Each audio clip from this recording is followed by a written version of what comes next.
Magandang araw sa lahat, welcome po ulit dito sa atin channel ang Biyahe y Komida. Maraming salamat sa lahat ng nag-subscribe, indeed. Punta tayo sa atin topic, July 8, 2025. Isinasaalang-alang ni Pokwang ang paghahain ng reklamo laban sa ilang taga-suporta ni Fayang. Bago ako nalaos nakatrabaho ko lahat ng malalaking names sa industriya. Pinag-iisipan ng comedian na si Pokwang na sampahan ng reklamo ang bashers na idinadawat ang pangalan ng bunso niyang anak na si Malia O'Brien. Si Malia ay 7 taong gulang lamang. Nagugat ang bashang kay Pokwang nang payuhan niya si Pinoy Big Brother Gen 11 Big Winner Fayang Smith na maging humble matapos mag-trending ang isang lumang video nito kung saan pabiro niyang sinabing kahit ilang edisyon pa ng hit reality show ang dumaan ay wala raw makakatalo sa batch nila. Ang batch ni Fayang ang sinundan ng katatapos lamang na PBB, Celebrity Collab Edition, ang kauna-unahang pagsasanib puwersa ng ABS-CBN at GMA Network pagdating sa produksyon ng reality show.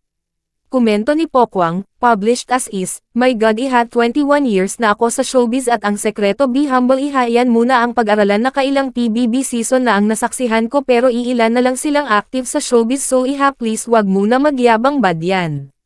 Sa X, dating Twitter, isang netizen ang nagsabing huwag na lamang masyadong dibdibin ng mga taga-suporta ni Fayang ang mga sinabi ni Pokwang dahil maliit lamang ang mundo ng showbiz. Darating din daw ang pagkakataong makikilala nila ang isa't isa. Ayon dito, fam, huwag na tayong mag-reply sa kung anuman ang i-post ni Miss at Pokwang 27. Maliit ang mundo, magtatagpo din sila at magkakakilala. Hindi man niya nabigyan ng pagkakataon na kilalanin muna si Fayang, hayaan lang natin ang pagkakataon. Sinagot ito ni Pokwang. Ayon sa TV host, gaya ng kanyang paniniwala, maliit lang ang mundo ng showbiz. Maswerte na raw siyang nakatrabaho niya ang mga sikat sa industriya.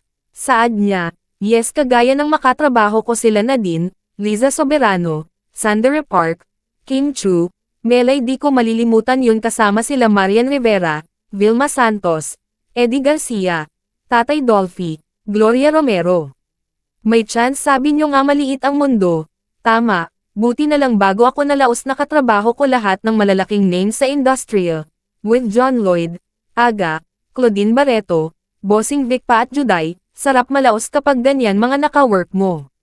Isa namang netizen ang nagtanong, sino ba si Fayang?